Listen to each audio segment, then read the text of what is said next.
Ketika saya akan menaiki tali, menuruni kembali gunung tersebut, lalu saya bertanya, "Pak, tolong dijawab, saya penasaran apakah ada dua laki-laki di dalam bilik tersebut." Lalu dia mengejar saya dan mengatakan, "Ibu penasaran ya? Bu, dua orang laki-laki tersebut sudah meninggal tahun lalu karena tertimpa gempa di posisi bilik ini didirikan."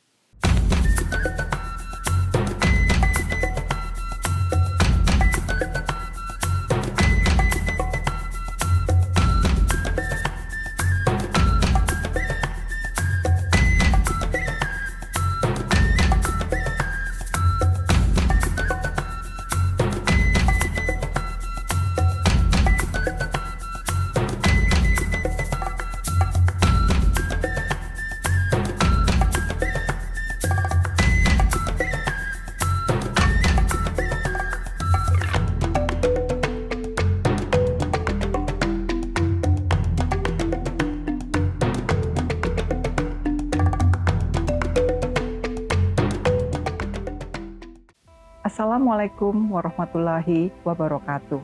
Saya Marisa dan saat ini saya sedang duduk di sebuah pojok kecil, toko outdoor yang hangat, mengenang jejak-jejak langkah saya dalam sebuah perjalanan yang saya beri nama perjalanan menunduk. Bukan karena saya lelah atau kalah, tapi karena saya ingin belajar rendah hati dari jalanan-jalanan asing yang tidak pernah menyuruh siapapun untuk sombong. Kali ini saya ingin berbagi cerita mengenai perjalanan saya ke Gunung Kinabalu dengan ketinggian 4.095,2 meter di atas permukaan laut. Itu adalah gunung tertinggi di Malaysia dan saya memiliki keinginan untuk dapat mencapai puncak tersebut. Diawali dengan saya pernah menderita sakit lalu mengalami pengobatan setelah itu dan sudah dilakukan beberapa kali operasi. Setelah sembuh, saya mencoba apakah saya cukup waras untuk berjalan sendirian. Dan saya mencobanya ke Gunung Kinabalu. Saat itu tidak mudah untuk mendapatkan slot pendakian ke Gunung Kinabalu. Karena ketika saya masuk ke website, selalu mental karena tidak dapat slot untuk pendakian pada waktu yang saya inginkan. Akhirnya, ketika saya mendengar ada sebuah penerbangan asing yang akan menutup jalur penerbangannya langsung dari Jakarta ke Kinabalu, saya mencoba peruntungan saya untuk membooking pesawat tersebut. Akhirnya saya berhasil mendapatkan tiket pesawat. Sampai di Kinabalu, saya menginap di sebuah hotel backpacker dengan harapan dapat memperoleh informasi mengenai pendakian tersebut. Ternyata setelah menunggu beberapa waktu, saya tidak mendengar ada orang yang menginap di hotel backpacker tersebut ingin mendaki ke Kinabalu. Lalu saya menuju ke luar kota, sedikit di perbatasan kota, untuk mendengar kira-kira ada nggak ya orang yang mau mendaki. Dan saya mendengar di sebuah meja perdebatan sengit antara beberapa orang yang mengatakan kenapa orang ini belum confirm untuk pergi. Lalu saya mendekati meja tersebut setelah mendengar seluruh pembicaraan mereka. Mereka ternyata adalah sebuah kelompok alumni dari sebuah institut yang ada di Kinabalu. Saya memberanikan diri bertanya kepada mereka apakah mereka bersedia mengisi kekosongan apabila teman mereka tidak datang dan saya menjadi pengganti dari ketidakhadiran teman mereka tersebut. Mereka mengacuhkan saya, lalu mereka bertanya, "Siapa kamu?" "Oh, saya dari Indonesia, saya ingin sekali mendaki Gunung Kinabalu, tapi saya tidak dapat slot di online." Lalu mereka mengatakan, "Ya, besok kita akan coba ke Kota Kundasang. Kalau kamu bersedia, silahkan kita bertemu di sana, kita janji ketemu di suatu tempat." Kalau ternyata teman mereka tidak jadi hadir, mungkin saya akan digunakan oleh mereka sebagai pengganti dari jumlah grup mereka tersebut.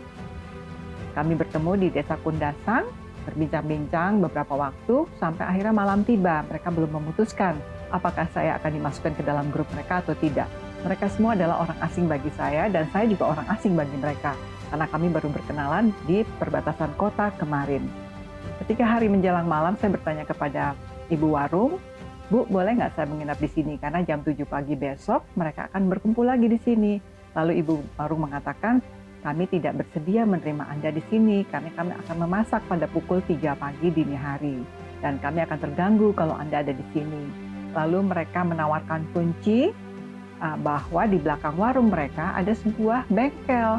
Bengkel itu kosong. Andai kata saya bersedia dan berani, silahkan tidur di kamar di bengkel tersebut. Saya memberanikan diri untuk menerima kunci tersebut, dan alhamdulillah akhirnya saya menginap malam itu di bengkel yang gelap dan ternyata menyenangkan untuk beristirahat saya pada malam itu. Pada pukul 7 pagi, keesokan harinya saya bertemu lagi dengan rombongan. Ternyata teman mereka, satu orang tersebut, belum juga mengkonfirmasi kehadirannya pada hari itu. Selepas dari loket pendaftaran, mereka mengajak saya untuk berdiskusi dan rapat untuk memutuskan bahwa guide serta porter adalah milik grup, bukan milik saya. Jadi kalau saya berpisah dari mereka, saya tidak akan mendapatkan guide maupun porter. Saya menyadari bahwa langkah saya pelan dan mereka adalah rupanya pelari-pelari yang tangguh dari komunitas tersebut. Jadi nggak mungkin saya akan mengikuti langkah mereka. Saya menyetujui bahwa saya akan berjalan sendiri tanpa pemandu dan juga tanpa porter. Kami bertemu beberapa jam kemudian, sekitar 8-9 jam kemudian, di tengah malam ketika makan malam di Laban Rata, di ketinggian 3.200 meter di atas permukaan laut. Laban Rata adalah sebuah tempat di mana ada hotel internasional berbintang 5 yang menyediakan semua fasilitas para pendaki yang melakukan pendakian dengan membayar harga tertentu.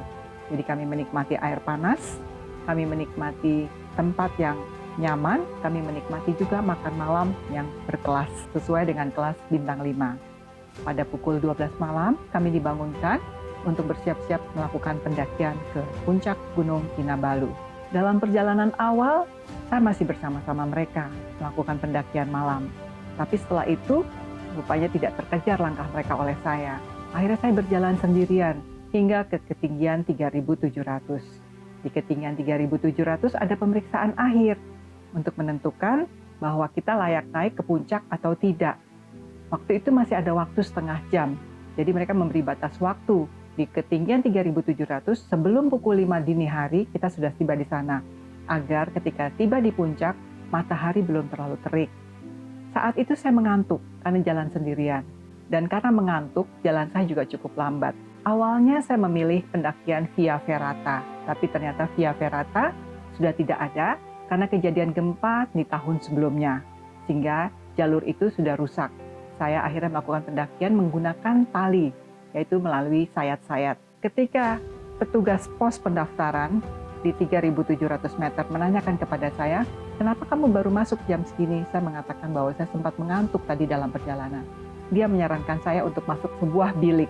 Bilik tersebut berjarak sekitar 3 meter dari pos pelaporan. Lalu dia membuka pintu bilik tersebut yang terbuat dari aluminium dan terdengar bunyinya karena memang terbuat dari aluminium. Dia menyarankan saya untuk beristirahat sejenak sebelum melakukan pendakian lanjutan. Dan begitu saya masuk ke dalam ruangan itu sangat sempit, sekitar 2 atau kali 3 meter, terdiri dari ranjang susun, mungkin ada sekitar 2 atau 3 ranjang susun.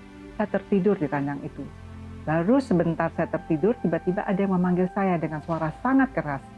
Kenapa belum muncak? Dia menanyakan pertanyaan yang sama sebanyak 3 kali. Saya menjawab, saya belum muncak karena belum diizinkan oleh petugas. Tiba-tiba, pintu digedor dengan keras. Ibu keluar, karena ada orang yang akan tidur di dalam. Saya membuka pintu dan terdengar suara pintu itu saya buka. Ada wanita Korea yang terkena hipotermia, didampingi oleh guide-nya. Lalu saya bertanya kepada guide-nya, itu siapa? Ibu-ibu dari Korea, dia hipotermia, jadi harus beristirahat. Gantian ya Bu. Saya masih di pintu ketika dia masuk dan saya menunggu dia keluar. Lalu saya bertanya kepada bapak tersebut, Pak, tadi di dalam ada 2 orang laki-laki.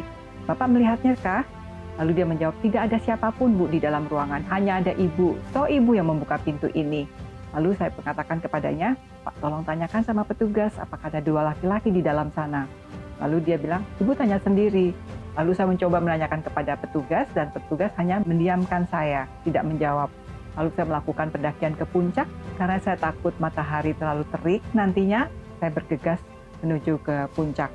Jalanan ke puncak saya tempuh sekitar 5 jam dan ketika kembali, saya bertemu kembali dengan petugas yang sama dan pemandu atau guide yang memandu ibu Korea tersebut. Saya bertanya, kok Bapak masih di sini? Pak, jadi gimana Pak, ada laki-laki 2 orang di dalam ruangan tadi? Lalu dia menjawab, saya nggak tahu Bu, kan ibu yang ada di dalam. Ketika saya akan menaiki tali, menuruni kembali gunung tersebut, Lalu saya bertanya, "Pak, tolong dijawab, saya penasaran apakah ada 2 laki-laki di dalam bilik tersebut?" Lalu dia mengejar saya dan mengatakan, "Ibu penasaran ya?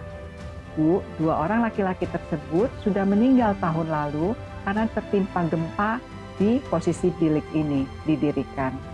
Kalau ibu tidak percaya, silakan ibu mengingat kembali wajah-wajah tersebut setiba di kota Kinabalu. Tolong ibu browse, kalau memang benar, ibu mengingat dengan benar, maka ibu akan menemukan wajah-wajah itu di website." Setibanya di kota Kinabalu, saya langsung browsing internet, dan ternyata 2 wajah itu adalah 2 orang yang meninggal karena tertimpa batu akibat gempa bumi di Gunung Kinabalu pada tahun sebelumnya. Gunung Kinabalu adalah gunung yang sangat indah, walaupun terdampak oleh gempa di tahun sebelumnya, tapi tetap indah sekali. Dari ketinggian 3.500 meter, saya melihat ada sungai di tengah-tengah Gunung Kinabalu tersebut. Dan selama ini ternyata orang tidak tahu bahwa di dalam perut Gunung Kinabalu ada sebuah sungai yang sangat deras dan sangat besar yang berupa jeram-jeram, dan itu baru tampak setelah gunung tersebut terkena gempa bumi yang luar biasa hebatnya. Gunung Kinabalu berbeda dengan gunung-gunung yang ada di Jawa dan gunung-gunung yang ada di Sumatera. Gunung tersebut tertata dengan baik, treknya diindahi dengan tangga-tangga yang terbuat dari kayu yang cukup kuat, dan para karyawan dari Laban Rata itu melakukan pendakian naik dan turun dengan membawa beban yang cukup berat sambil berlari. Dan gunung ini dikelola dengan sangat baik oleh pemerintah Malaysia, bekerja sama dengan investor dari Singapura, dan sampai ke puncak yang tertinggi pun di 4.095,2 meter di atas permukaan laut, sinyal gawai kita masih tetap menyala. Karena mereka memberikan fasilitas itu semua sampai ke puncak tertinggi dari gunung batu yang luar biasa gagah perkasa ini. Pengalaman saya di Gunung Kinabalu adalah pengalaman bahwa gunung dapat dibuat sedemikian indahnya menjadi wisata pendakian yang memberi efek keuntungan bagi para usahawan maupun para pendaki. Perjalanan menunduk mengajarkan saya bahwa yang paling berharga bukanlah tempat tujuan, tapi bagaimana kita menapakinya.